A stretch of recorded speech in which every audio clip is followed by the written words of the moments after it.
Bonjour et shalom bien-aimés. Shalom, beloved. Que Dieu vous bénisse. May God bless you Ce matin, this morning afin d'être là encore, to be here again, malgré les complications even though complication de la connexion, of connection, et vraiment par la grâce de Dieu, but by the grace of nous God, sommes là encore. we are here. Vraiment, premièrement, Firstly, nous allons demander we are going to la start présence to de ask Dieu ce matin. the praise of God this morning. Que Dieu règne et dirige. God must Que reign Dieu and prenne direct. possession de nous. God must take C'est ainsi que possession je suis on en train de us. déclarer. That's why I'm Et ce matin, declaring quand tu vas commencer à prier, this morning when you start que praying, Dieu t'assiste. God may assist Que you. Dieu te visite. God may visit Que you. Dieu se manifeste. God must be Que Dieu magnified. te touche. God may touch Que you. Dieu te soutienne God may pendant support ce you service matinal. in this service, Je in crois this que morning mon Dieu ne va devotion. pas t'abandonner. I believe that my God Je will crois never que mon leave Dieu ne you. va pas te I laisser. believe that my C'est God pour will cela, never leave you. That's ce que why soit mieux, where you are, pendant que c'est à la présence de Dieu, you start asking for la the presence of 31e God. matinale In this 31st Yebisa morning Papa, devotion, la première jour, tell him, la Father, troisième in étape this pour la first prière. day of the third part of our Papa, prayer, naza na posa aide na yo, Father, I'm in need of naza your na posa help. présence na yo. I'm in need of your Yo nde okonza na presence. ndako na ngai, You must okonza na nyonso oyo reign nasalaka. in my house, in everything Bisiki that I'm ezomi doing, obeleme, where you have been. bondela bandako lobela Pray, Nzambe, start talking bandako to yebisa God. Nzambe, Start talking to na God kombo na in the name Yesu of Jesus. bandako yebisa Nzambe akonza, Start bandako yebisa start Nzambe saying arene, God must bandako reign. yebisa Nzambe akonza, Start telling God He must bandako reign. yebisa Nzambe na pokwa Start lelo, telling God He na must tongo lelo je reign. m'excuse. In this morning, Yebisa Nzambe papa, tell God, naza na Father, posa assistance na yo, I'm in need of your naza na assistance. posa aide na yo. I'm in need of your help. Yo nde osi manifeste, You must be yo nde oya magnified. kosimba, You must yo nde touch. oya koloba. You must start to Nazosenga come and nazosenga talk. aide na yo, I'm asking for your help. nazosenga assistance I'm na yo. asking for your Na assistance. tongo lelo In papa, this morning, yo nde osi manifeste, you must be yo magnified. nde okonza, You must yo reign. nde orenie, You must reign. yo nde osimba. You must touch. Papa yaka yo nde ozwa This possession moment you must come and ya take nyonso na possession bisika of oyo yawe. everything in this Papa naza moment. koinvoke yo, Father, I'm papa naza invoking you. koluka yo, I'm looking for you na now. tongo lelo Jesus. banda kobondela. O papa, Start praying. tosenge pa na yo Seigneur papa. Papa yo nde okonza kati na biso Seigneur. Papa tosengi aide na yo Seigneur na tongo lelo Seigneur. Papa manifeste toi na kati na biso Seigneur papa. Konza pe zwa possession ya bomoi na biso Seigneur. Papa tozoluka yo Jehovah Nissi. Papa telema na yo pe aussi manifeste papa. Papa naza na posa assistance to pe aide na yo Seigneur. Na makasi na nga moko na kokate kotelema tina suba kotenir na tina fait un service au Seigneur. Papa naza na posa aide na yo papa. Papa manifeste-toi ce matin Seigneur. Papa telema okota. Papa telema okamba biso. Papa telema osimba. Papa telema oloba. Papa naza na posa assistance na yo. Papa naza na posa aide na yo papa. Le Dieu d'Abraham et d'Isaac et d'Israël papa. Yo nde ozwa possession nyonso ona kosala papa. Yawe manifeste-toi Seigneur. Papa toto senga assistance to pe aide na yo Seigneur. Po ete biso moko makasi ezali te. Biso moko aide ezali te papa. Papa yaka epa na biso Seigneur.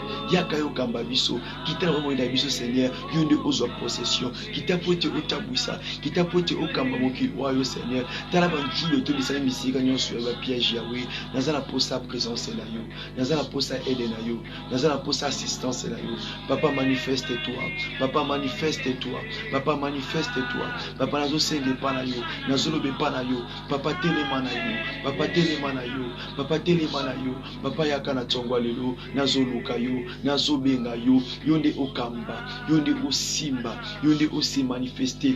O Jehovah Nissi. O libanga na talo. O makasi ya basantu. Papa tango ki yo telema yo zo possession ya biloko nyonso oyo simba te kati na biso Seigneur. Yo ya kokamba biso. Yo ya kotambwisa biso.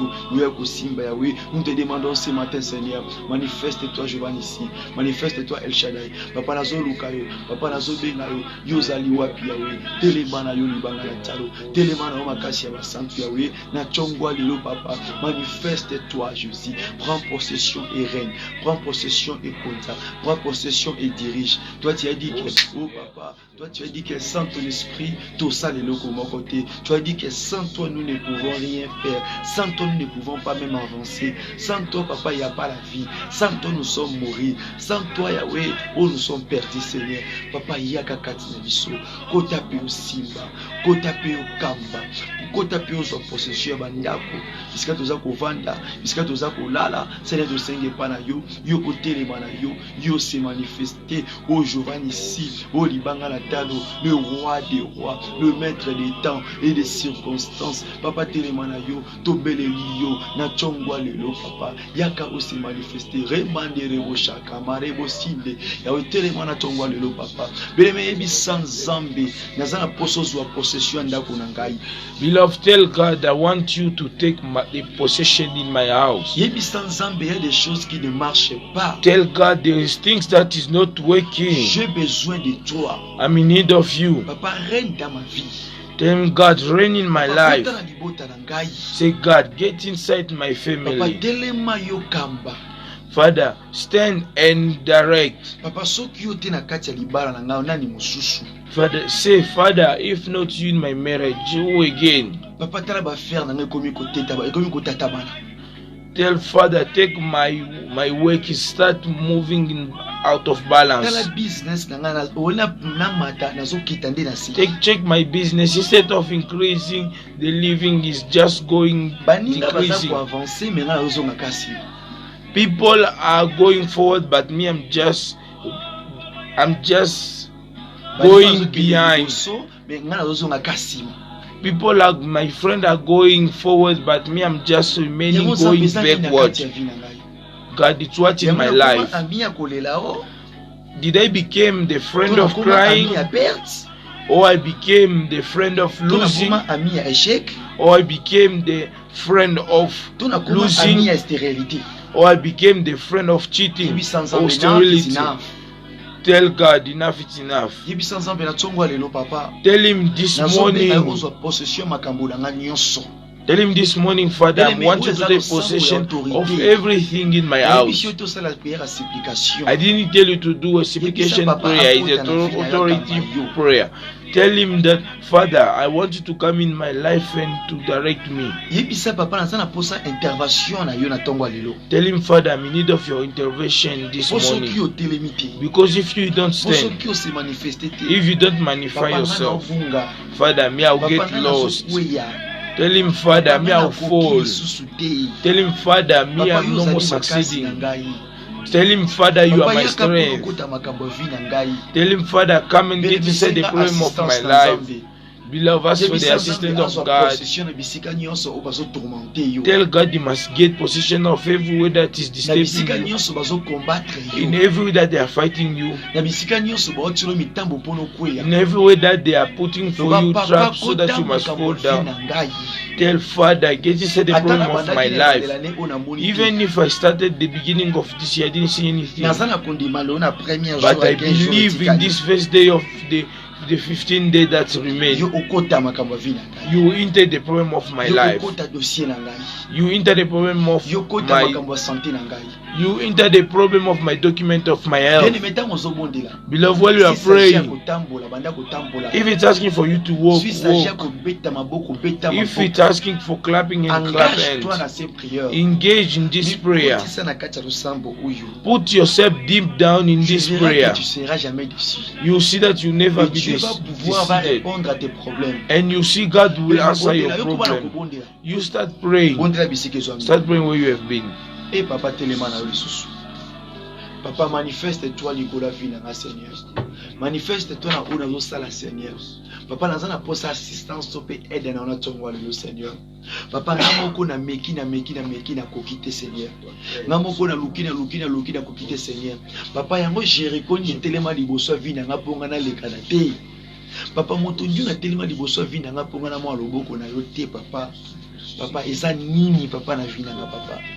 Papa soki moto wana kuya katelelo nga na telemi na poste na ngai. Koloba ete Jericho nyonso oyo ekangi vie na ngai. Oyo ezo bloquer nga pona mona te otie pona nga papa. Na tongwa lelo ezala aplani au nom de Jésus.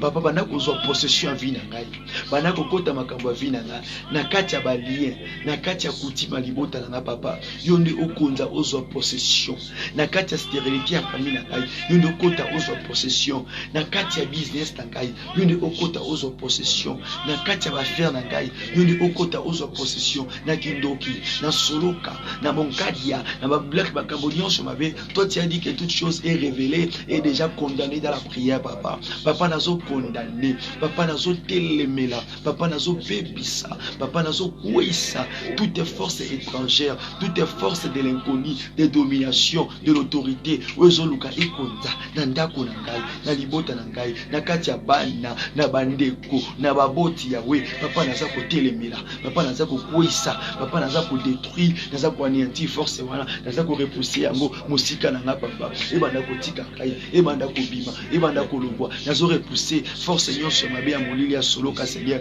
na kombo na Yesu Mesia. Papa ebanda ko bima, nazo benga na yango musika na ngai, nazo benga na yango na ndako na ngai, nazo benga na yango na bisika na zali Seigneur. Eza na place te, eza na bisika te, au nom de Jésus-Christ, au nom de Jésus-Christ. Papa nazo telemela yango, Yahweh, nazo kwisa force nyonso munguna papa, na kombo na Yesu Mesia, na kombo na Yesu Mesia.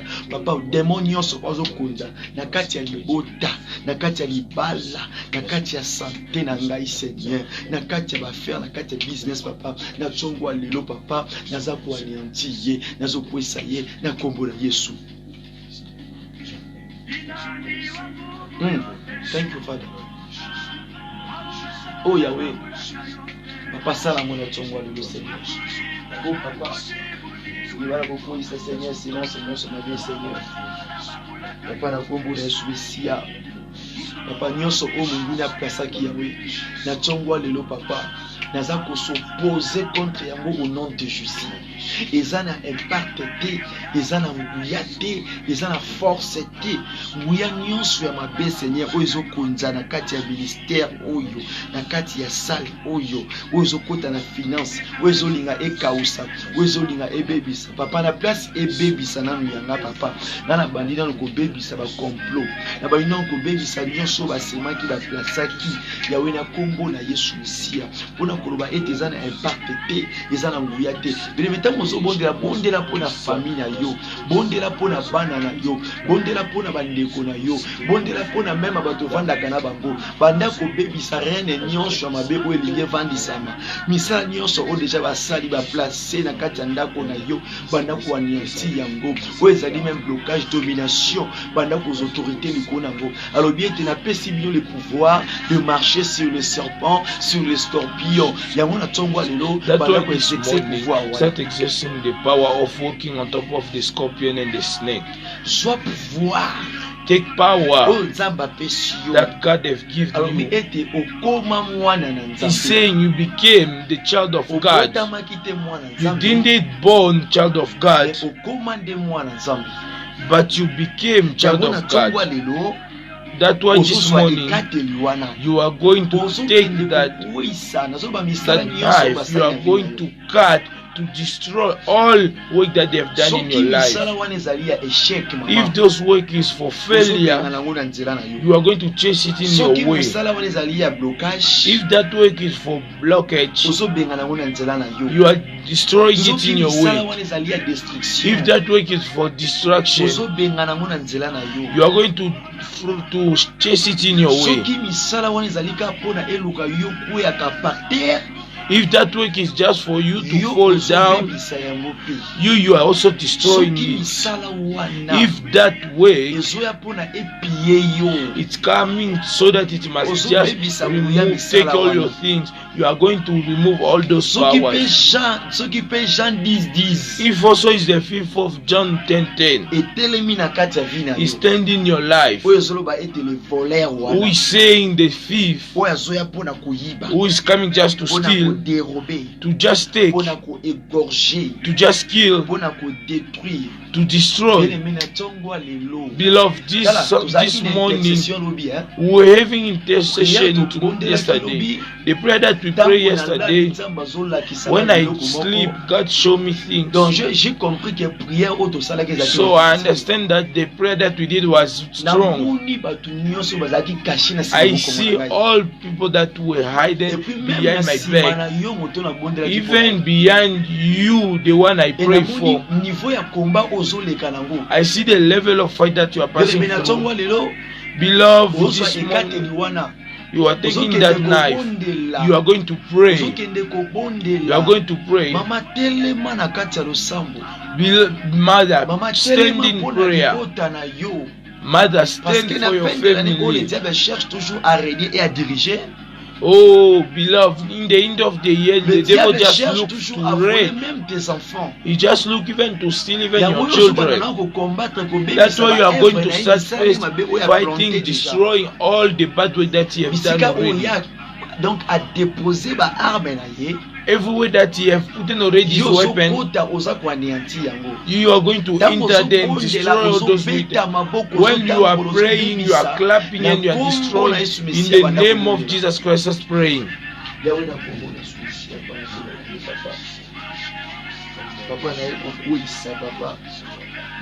Papa n'a pas anéanti, Seigneur.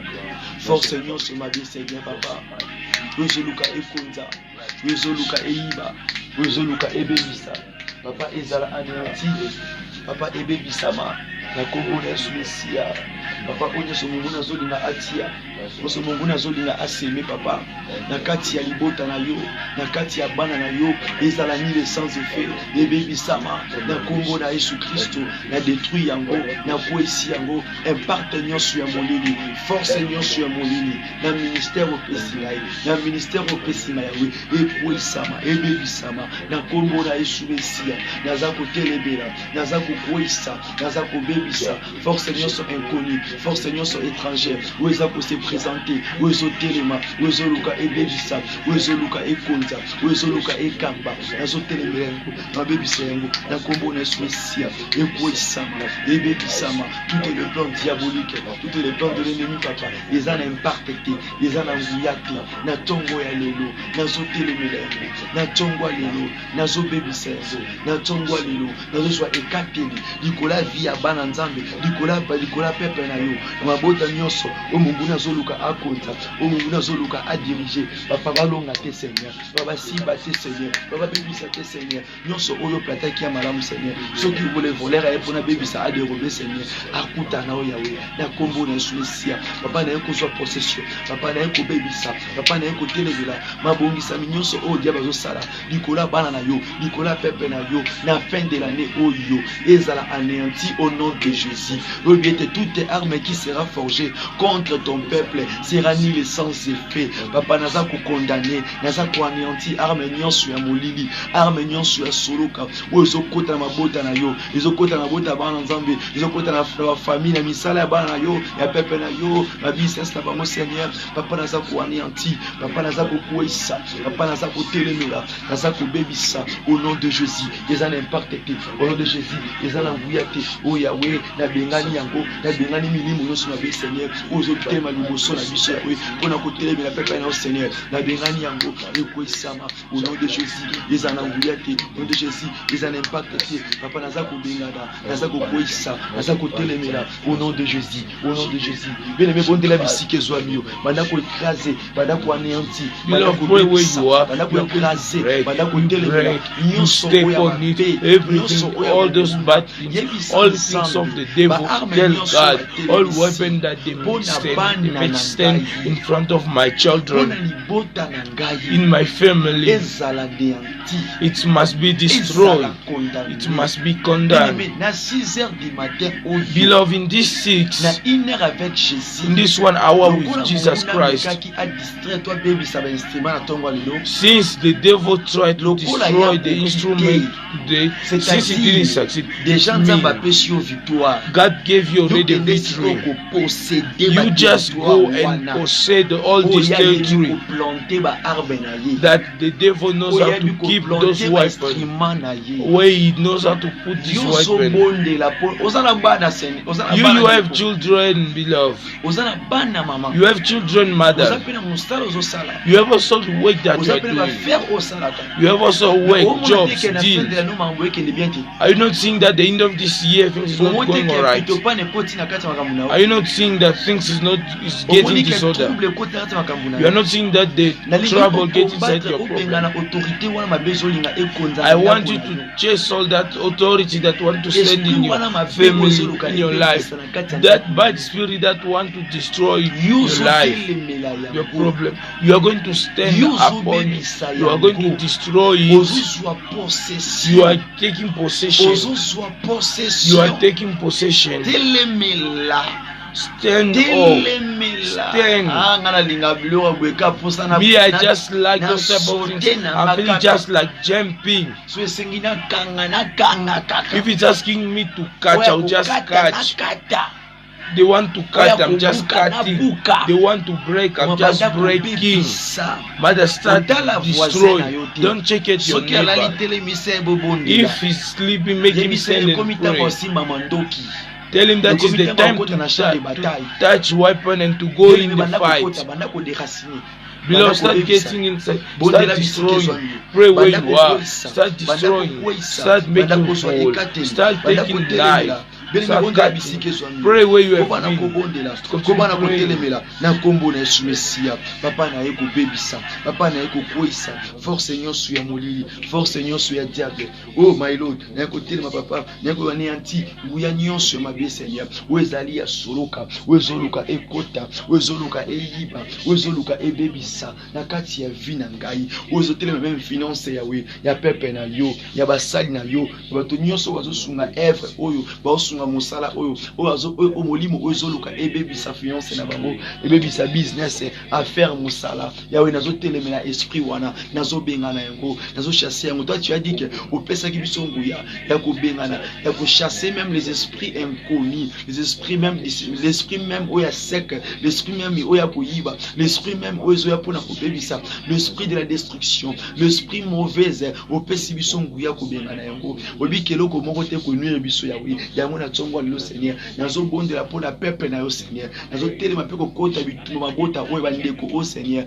bako simba mate bako kuisa mate papa couvrir bambo bomba bango Seigneur na tout le plan que diable a bongi Seigneur tango bazo bongama pona ko sala yango tango bazo bongama pona ko planter papa bandeko bazala invisible libota o bazala invisible papa o azala invisible maman o azala invisible tu na radar na bango Seigneur bamona te ba simba te Seigneur papa nazo telemela papa nazo bebisa nazo écarter liwana naza ko kuisa naza ko bebisa naza ko condamner force Seigneur so étrangère wezoluka ekamba wezoluka etelema pona ebebisa pona eyiba nyonso oya malamu plantaki pona bana yo papa malgré les problèmes malgré les moments papa na ebiete oyo ko permettre te Seigneur oyo pesi munguna yiba oyo pesi munguna botula papa naza ko bebisa naza ko telemela bien mais pona libota na yo munguna ko simba te pona famille na yo munguna ko simba te pona bandeko na yo munguna ko bebisa te yango na jouer kateli wana yango na zo bebisa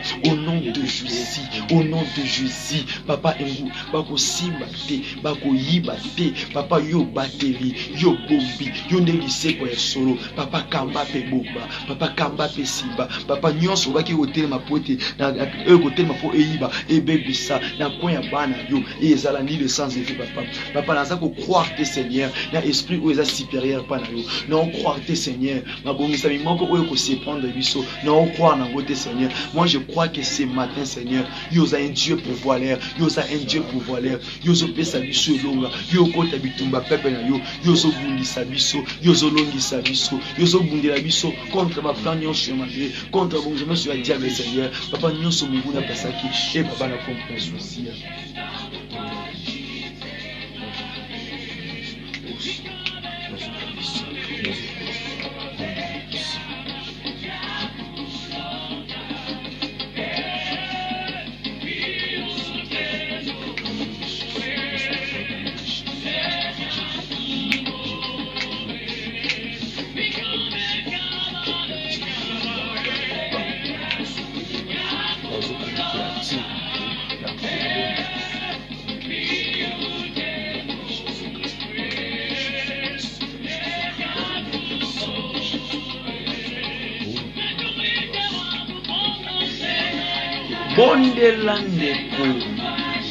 Pray, beloved. Pray, beloved. Check me, I won't pray well more than you. Because the things that you are living, me, I'm not seeing. It means when I'm saying I'm not there, it means I'm not in the same place with you. I'm not living with you. I'm not living with you in the same place. So that I must see really the reality. Yourself, you know the dimension of the problem that you are living through. Yourself, you must know how to take your things in consideration. We are praying according to an enemy, a strange enemy that is standing in our life. The one that is standing in our houses, who started following your life morning and evening. We are going to fight him already. Because he is just want to destroy your life.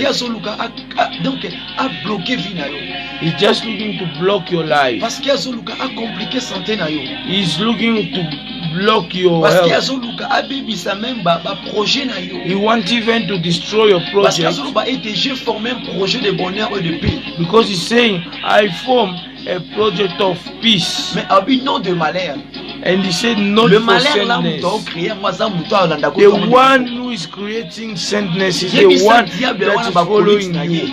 Tell the devil and his friends, since he's looking for you to die, since he's looking for you to die, since he's looking for you to get sick, so that you must not get in a new year. In this 31st day, in this 31st day, out of 45, beloved, you are taking possession. We are not going to leave this record. You are taking possession. You are saying you must get inside the problem of your life. You are going to tell God you must get inside the problem of your life. You are going to tell him that you must get inside the problem of your life. Tell him you must get inside the problem of your school. Take him, you must take possession of your house. Tell God you must take possession of everywhere that you walk. In this first part of the prayer, is first the problem of possession. Because even Joshua, he was in need of possession. He didn't possess Jericho. He didn't know he didn't have the access of knowing the things of Jericho. It was needed for him to send spies in Jericho so that he must know what they are planning. How is Jericho built? How many soldiers are there? You also, for you to know how the one we are fighting for our enemy, you have to know first which project are they arranging for you. They stand which side. They are fighting you in which position. They want what to fall. They want what to touch you. Beloved, start praying. Start praying. Start praying. Start praying. Pray where you are. Start telling God you must pray. You must take possession in all the territory, everywhere, all the things that are magnified, bad things in your life. Start praying in the name of Jesus Christ.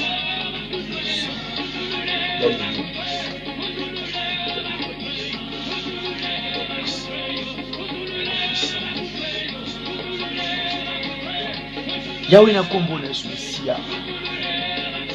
Papa kota besoin possession ya makambo ya vie na nga Seigneur. Na bisika o diable azo compliqué.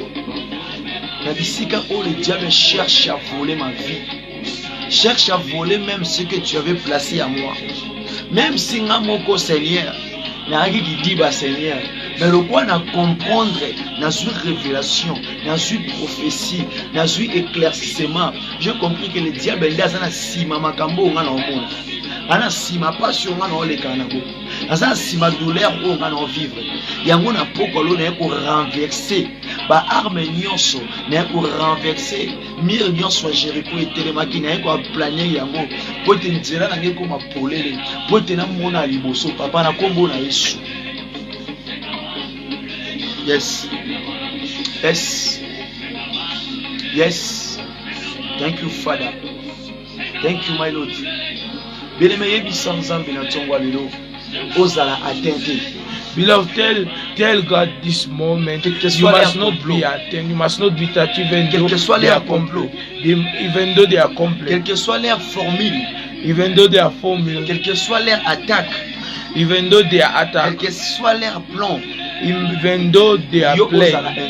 You must be invisible. Today we are not going to take back. Today we are just going to fight everywhere that they do like their house, where they put like their gate, the way you used to see they put a security man. They build for him a small house there. They put him there so that he must control everything that is passing in the yard, around the yard. Beloved, now that bad security that I'm talking about is the devil. Is not this. Is the one who used to come to destroy. The one that they are showing us in John 10:10. The one who used to enter through window. He used to enter when the owner is not around. It means what? A small mistake. He may take. A small mistake, he may destroy. Beloved, you are praying. You are telling God in this moment, God may stand. He must get possession. He must stand. He must destroy. God must stand. He must make full every place. All piliers that the devil makes stand. Every that he have planted is accolade. So that he must control your life. So that they must know where you stand. Beloved, you are going to destroy. You are going to destroy in the name of Jesus. Pray where you are in the name of Jesus. Oh papa, n'a évité combien de personnes on a bungana bango na tsongwa lelo to bazo lukela nga malheur. Papa, bato nyonso ba tempo na koluka fin ya parcours na ngai. O ba tempo na koluka papa ngana koisa mana bungisa papa. Na tsongwa lelo papa. Je crois par ta parole, Seigneur. Papa, ataba yendenge nini. Yolobi na ngai te 10 000 bakotelema na gauche na ngai. Et puis 1000 bakozala à côté na ngai, bazala côté na ngai mpanzi na ngai, Seigneur. Papa na tsongwa lelo papa. Nazo pesa accepter Seigneur. Na munguna akota lisusu konta na vie na ngai. Bien-aimé, ça prière à combat. Et ça prière, et ça combat spirituel. Tu ne peux pas combattre ton ennemi au vendi na kiti, tolali pongi. C'est impossible. Quand on combat le combat, c'est-à-dire quoi, tu se tenir à la position de bagarre. Donc, on a bêti à lâcher, on peut lâcher. Donc, on a le mandat à quoi il cao. On a vendu pas ça, on a lebi. On a là les arbres déjà pour y déjà ma casse signé. Maintenant, ton voix les lots. Yo de jouer ça qui nous amène papa à côté à azwa possession à vie na yo. Au senga qui assistance na yo. Donc, yenda zo combattre pour na yo. Yo ebi sans zambe na point aux hommes na kezo marché te. Ils ont simbaté. Bisika o ba telemisi ba ngomba na bango. Ba telemisi ba mire na bango. Pour te yo mona te. Yo banda ko ebi sans zambe. Yes. Merci Jésus. Merci Jésus. Merci Jésus. Papa telema na yo. Papa telema ya we. Je sengi assistance na yo. Je sengi aide na yo papa. Yebi sans zambe. Bondela bisike zwami yo. Yebi sans zambe wana. Oh Yahweh. Oh Yahweh. Merci papa. Yes. Na kombo na Yesu. Au nom de Jésus. Au nom de Jésus. Au nom de Jésus. Na kombo na Yesu Mashia. Et papa. Et simba bisoté mon bisoté. Tout le plan diabolique Yahweh. Oh nyonso mungu nazo planifier Yahweh likola pepe na au Seigneur. Ezala anéanti. Ezala na nguya te. Ezala na impact te. Ezala na force te papa. Yango tozo telemela yango. Yango tozo bebisa yango na kombo na Yesu. Bien aimé yozo bonde la pose au combattre ba arme nyonso au diable a placé na vie na yo. To ba arme nyonso au diable a telemisi na santé na yo. Yozo condamné yango, yozo néantir nde yango. Si je zaka moko wana, si je musu ezate bien. Arme nyonso au ba placaki. All weapons that they have placed, you are going to destroy this morning. You are going to make it fall all weapons. It must be aerian weapon. It must be underground weapon. It must be terrestrial weapon. It must be the one for water weapon. All those weapons you are destroying it must fall. It must be destroyed this morning. It must get destroyed. You are going to make it fall because those weapons they are putting you in failures. Because those they are bringing you sadness. Because those weapons they are bringing you blockage. Because those weapons they are going to bring for you failures. Because those weapons they want to beat you so that you must fall the head down, so that they must finish you until the end. I'm telling you, they won't finish you. They won't finish you. They won't finish you because you are the head, you are not the tail. That's why you are going to start cutting, you are going to start breaking. You must start stepping on all weapons that the devil has placed in your life. Step on it, destroy it in the name of Jesus Christ. Pray. Papa, naza kuniata, naza kubuka toutes les armes qui a été placée, qui a été scellée, oui. Nicolas papa oyo, Nicolas maman oyo, Nicolas libota oyo, même maintenant libota nanga Seigneur, naza kuniata, naza kubebisa, ba arme nyonso o ba plasaki, o ba plantaki ya oui, nanzela ya bana, nanzela bana na yo, nanzela mama oyo. Nanzela papa oyo azoyo kangai nazo bebisa ba arme nyonso batela ki ya mabe po ta ko isama po ete abunga nzela po ete ba faire na ebeba po ete akufela po ete abungisa yawe na tsongwa lelo nazo kata nazo bebisa nazo buka tous ces armes là ezala na impact te ezala na nguya te yawe na kombo na Yesu Mesia papa nazo telemela naza ko écraser yango naza ko bisa yango papa ezana nguya te ezana impact te ezana force te nazo telemela yango nazo bebisa yango au nom de Jésus, au nom de Jésus. Bébé bon de la bisike zami. Love, pray where you are. Pray, you are praying well. Continue praying. I'm saying while you are following me, you are looking at me, maybe you won't take the courage of praying. Because the way that you are helping now, if you are looking at me like this, you won't succeed to pray. You just understand what God wants to tell you. What God wants to tell you. And you start praying. Continue praying. Follow. Everywhere that they hide it. All those mean I'm talking about it. Those small bombs I'm talking about it. If you were in 1,000, when it explodes, you go back to 50. You now you are the one who's going to explode it. You are going to step on it. Christ give us the power to step on, to destroy. In Isaiah 54. If they are saying all weapon, even Hiroshima, it must be any type of grenade. Even if they come with it won't touch you. Pray where you are. Pray where you are. I want you to push me. The way you are praying, if you are praying bad, if you are praying with tiredness, laziness, you are even going to push the one who is strong and get tired. The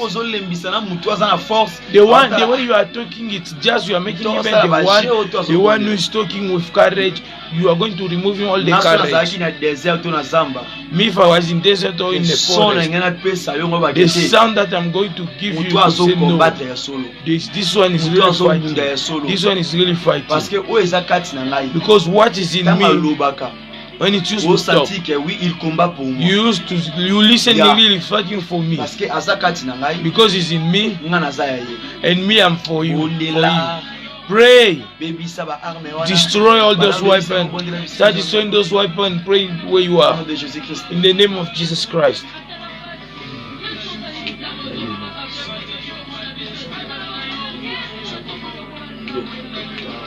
Oh Jésus. Toi tu as dit que toute arme qui sera forgée contre ton peuple sera nulle et sans effet. Papa ekoisama. Papa ebebisama. Papa na tongwa le tozwe kateli papa. Tozwa ekateli Seigneur. Tozwa ekateli. Likola force nyonso ya Mungu na Seigneur. Likola banguya na bango wana mabe. Likola ba complot na bango wana mabe. Likola ba arme na bango invisible to peu visible papa. Ce matin, tout ça pour anéantir au nom de Jésus. Papa, télémapé obéissant. Télémapé okouissa. Ouyani sur molili papa, ils en impactent. Ils en impactent. Na combo na essuie. Oh papa, tout est aspect diabolique. Tout est papa, arma on peut cause à la paix moutou pe na kati anda kuna ngato pe na nzana otambola. Yenda beta nga vilo sima na yeba te soki eza mai muntu wana walanda nga na sima kwa luka abebi sa beta nga double parti na koya mutu na Seigneur papa na tongwa lelo na osilise makasi wana tina suka po ta confesser que yoza dizambe na kombo na Yesu papa force nyonso ko ezoluka ekota na famille oyo yawe esimba bangote. Force nyonso sezoluka ebebisa vie ya mama oyo esimba bangote papa lolenge dia ba rataki biso na tongwa lelo na ba instrument biso to récupérer ba arme na nyonso to récupérer ba complot na ye wana tozo buka yango toza ko écraser yango au nom de Jésus. Hey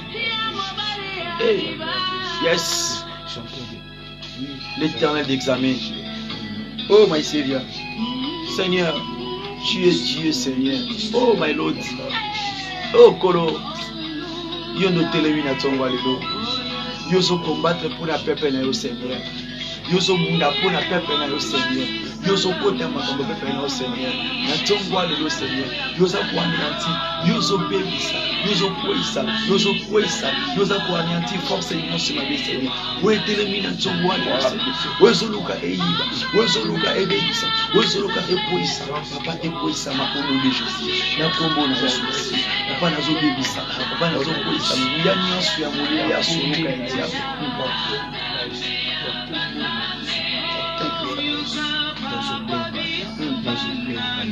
Au nom de Jésus. Au nom de Jésus. Au nom de Jésus. Au nom de Jésus. Au nom de Jésus. Au nom de Jésus. Tous ces armes-là éblouissent. All those weapons must be destroyed. Tous les armes là où ils ont placé Nicolas Pepe na yo. All those weapons that was placed on people. Those weapons of stealing, destroying. I never listened that a gun used to save a person. Oh, if they shoot you with a gun, you will be saved. If they shoot you, you are going to die. If they throw you a grenade, you are going to explode. If you step on a mine, you are going to get destroyed. That's why instead of stepping on it, where the place is, instead of them shooting it, you start breaking it, start destroying it, start destroying it, start taking those guns in the name of Jesus. In the name of Jesus. Sorry who you have been. Oh Yahweh. nazobebisa nazotelemela nguya nyonso ya mabe minduki nyonso ya molili bambila nyonso ya mabe wana batiala lokola babali na babetaka bana nzambe minduki nyonso kombo nzeta fufu nzeta liboka nyonso oyo ezali ya mabe baplasa na bisika batia yango bandako na bango bangara na bango wana mabe wana na kati ya na banzete oyo baplanta balona yango papa nazobebisa yango misala nyonso ya molili toi tu as dit que info que moi et je t'annoncerai les choses qui sont cachées Seigneur papa na tongo le Seigneur nazobebisa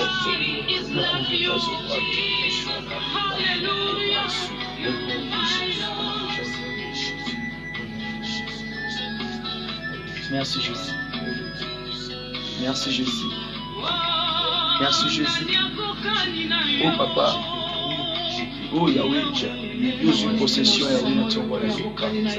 Yosu kota yosu simba sena Yesu. Yosu bebisa nyonso ya kuna. Yosu akuanéanti nyonso ya diable. Au nom de Jésus-Christ. Force nyonso ya molili ya soloka Yahweh. Eza na impact te Yahweh ezobebisama. Nyonso oyo ya diable ezobebisama. Na kombo na Yesu Mesia papa. Papa yo lobi ete tokozala motu tokozala mokili te Seigneur papa. Nyonso oyo bazokomporte likolo ya vie ya mama o Seigneur ezala ni le sans effet au nom de Jésus-Christ. Na kombo na Yesu.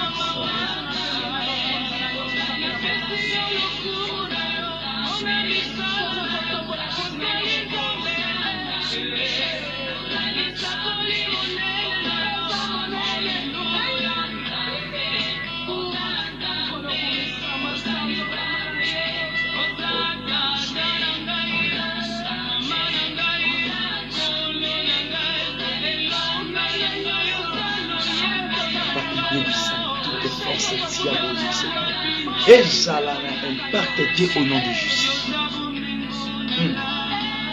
Thank you Yahweh. Oh Yahweh.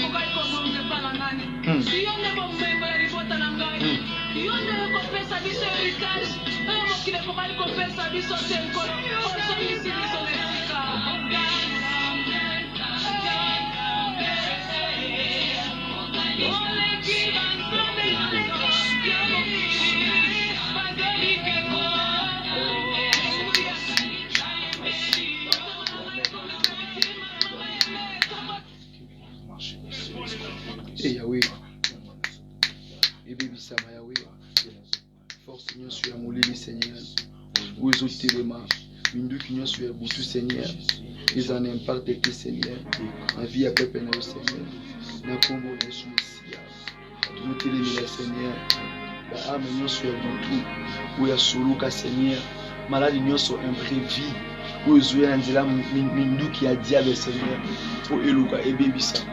Pour Eluka et Simba, Yahweh na kombo na Yesu Christo, et Kouissama au nom de Jésus. Papa, toutes les armes, Seigneur, diaboliques plantées ou placées. Ce matin, papa, Seigneur. Yahweh na kombo na Yesu Messia. Papa, naza kobebisa. Papa, naza kotelemela. Tout ce qui a été placé, tout ce qui a été dit, qui a été placé comme les armes, Yahweh. Même les paroles, les armes. Même les paroles, ce sont les armes du diable. Even words are also work of God, of devil. Maybe you were cursed. Condamné par des mots, par des paroles. Maybe they condemned you with words. Ce sont aussi les armes. It's also weapons. Because they shoot you so that you must remain like that. Weapon is not just if you see the gun or a stapler. Or you see some c'est aussi la parole maloba. A weapon of the devil is also words. Which word did they spoke to you that you are in need of destroying it? Which word? Here we are just praying a prayer of stake. I almost touch every corner. Now yourself, which word did they talk spoke to you? That person in that in your friend of work and your friend of school, And your brothers in your family, what did they tell you? You start fighting that way. Because those words, they are the ones that are the weapon of the devil. Because those words are going to weigh things.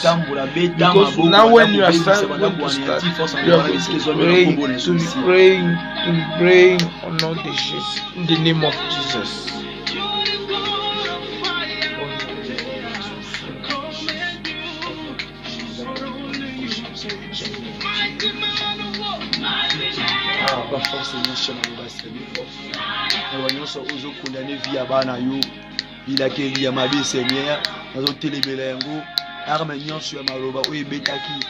Ndako ya papa oyo, ndako ya mama oyo, ubalobela keke ya komona loboko na yote, ke ya kobota te, ya kobala te, ya kosala te, ya kokisa 50 ans te yawe, ya koma na 80 ans te, ubalobela ke na nzamba loba wana yawe, ba arme nyonso ba pantaki yawe, naza ko écraser yango, naza ko bebisa yango, likola vie ya papa oyo, likola vie ya mama oyo, na kombo na Yesu.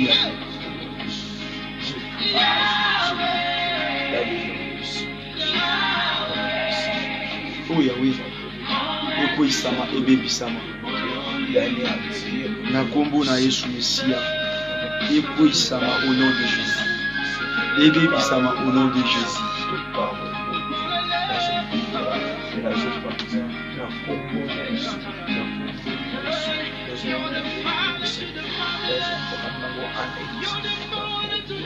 Bien aimé, pendant ces moments, beloved, in this moment, you are going to tell that you are going to thank God, the one who started with us. You are going to tell him, Father, I'm thanking you because you were with us in this service. I'm thanking you because you did direct us in this way. Because you are saying where 2 or 1 are meeting, 2 or 3 in your presence, you are among them. In your name, you are among them. You are going to adore God. You are going to thank Him. For the end of this year, I'll give you the time of praying, at least 7 to 6 minutes, so that we must finish our service. In this morning, where you are, we are going to get inside prayers. You are telling God, you are praying, you are bowing in His presence. If He's asking you to kneel down, kneel down. If He's asking you to slide down, slide down. Just tell God, in this morning, Father, I'm thanking you. Father, I'm lifting your name high. Father, I'm elevating your name. I'm exalting your name because you are God. Because you didn't change. Because you have done big things. Beloved, start glorifying the name of that God. Thank God. Thank God. Because He did protect. He protects. He must be lifted up. Start glorifying His name. In the name of Jesus, start praying. Start praying. Start glorifying His name. Start worshiping Him. Start praising Him. In the name of Jesus Christ, start praying.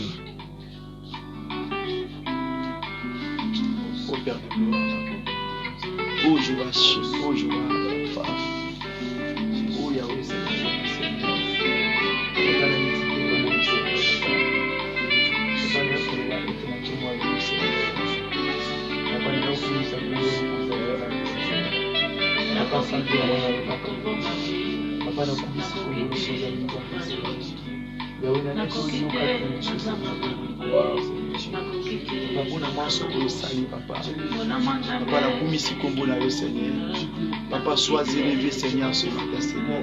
Papa, te pêche, ma tour repose ensemble, Seigneur. Toi, Dieu le comparable, Dieu, Seigneur. Sois élevé, sois exalté, Seigneur, Seigneur. Nous te disons aussi merci parce que tu avais commencé avec nous, Seigneur. Papa, nous t'adorons parce que tu es Dieu. Yo na masantoli, Seigneur. Mon côté azalokola yo, mon côté akokai na yo, Seigneur. Tokumisi kombo na yo, Yahweh. Tourne tout le kombo na tongo le Seigneur. Sois élevé, Seigneur. Kuma na yo Seigneur.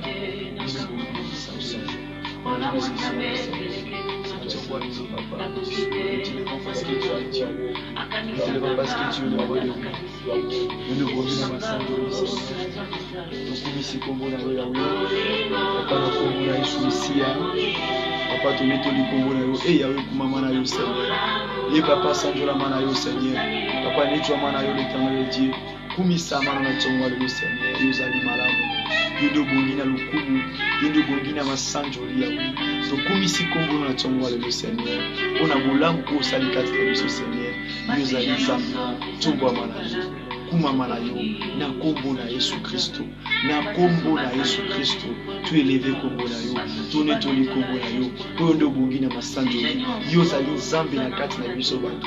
To kumisio na tongo lelo sanjola mana yo. Nettoie mana yo Yahweh. Papa yo zali nzambe Yahweh. Likolo ezali ya yo, mabele ezali ya yo Seigneur. Yango tone toli yo na tongo lelo. Papa kuma mana yo sanjola.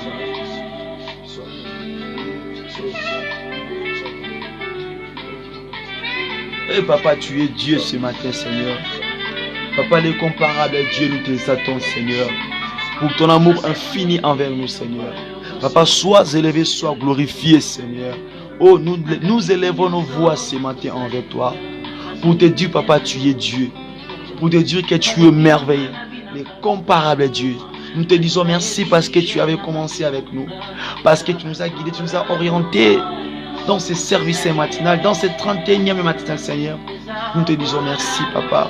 Merci pour la victoire. Merci pour la guérison. Merci pour le succès.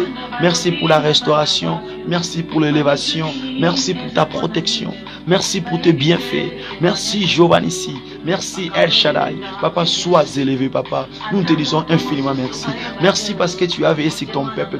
Tu nous as protégés, Yahweh. Tu es Dieu. Merci, Jésus.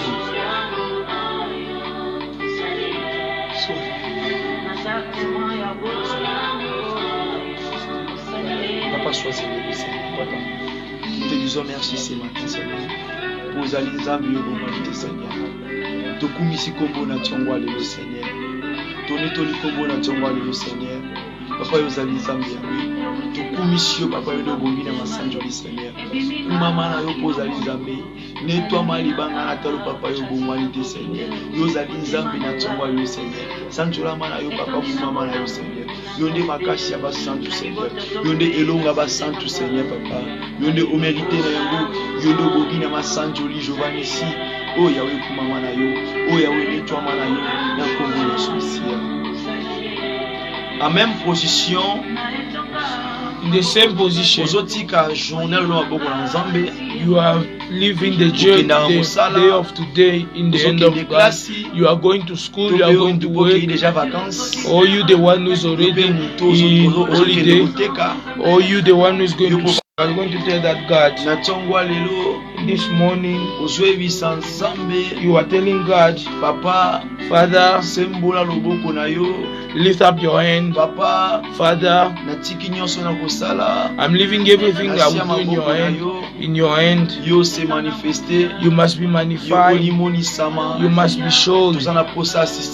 We are in need of your assistance in the day of today. Glorify. Remember the orphan child, abandoned child, or the single mothers. Tell them he must lift his hand. Start blessing everything that you do. Leave it in the hand of God. Père de gloire, natiki journée topé tongwa le nation aboko Seigneur. Merci pour tambousa ki biso Yahweh. Merci ndoko bandaki na biso Seigneur Yahweh. Papa mbola moko na moko o se sacrifier na kosenga aide et assistance na pe oza possession la vie na biso banda kuna biso na bisika to sala musala Seigneur. Merci pour na osali. Papa tombo amana yo. Papa tombo amana yo. Papa kuma amana yo. Kanisa bana bofele, kanisa ba femme vive, kanisa ba yeko bazangi papa, sembola pe loboko na yo, na ba vie na biso, limoni sama, na kombo na Yesu Mesia. Papa toza na posa aide na yo, toza na posa assistance na yo. Telema na pe okamba. totelema na yo mpe osala totomboli kombo na yo ozali Nzambe na manso osali kati na biso kumama na yo libanga na talo yango lokola libota moko tosangai na kati ya présence na yo tolingi kolobela yo kaka lisusu. Merci Seigneur Jésus-Christ. Thank you, Lord Jesus. Amen, amen. Amen. Que Dieu vous bénisse. May God bless you. Enfin d'être là. To be here. Et à cause juste 1 heure du temps. To just get 1 hour in His presence. Et vraiment, may God really bless you. You're the one who's going to work. You are going to merci thank you because you dispose yourself. We'll meet again tomorrow in the same toujours 6h20. Just 6:20 minutes. And start our service morning. Que Dieu vous bénisse. May God bless you. Que Dieu vous bénisse aussi. May God bless you again. May May God do a lot again. And you also the one who continue to have this page, this ministry. May God bless you. Have a good day. Bye bye. Bye bye. Car je n'étais rien.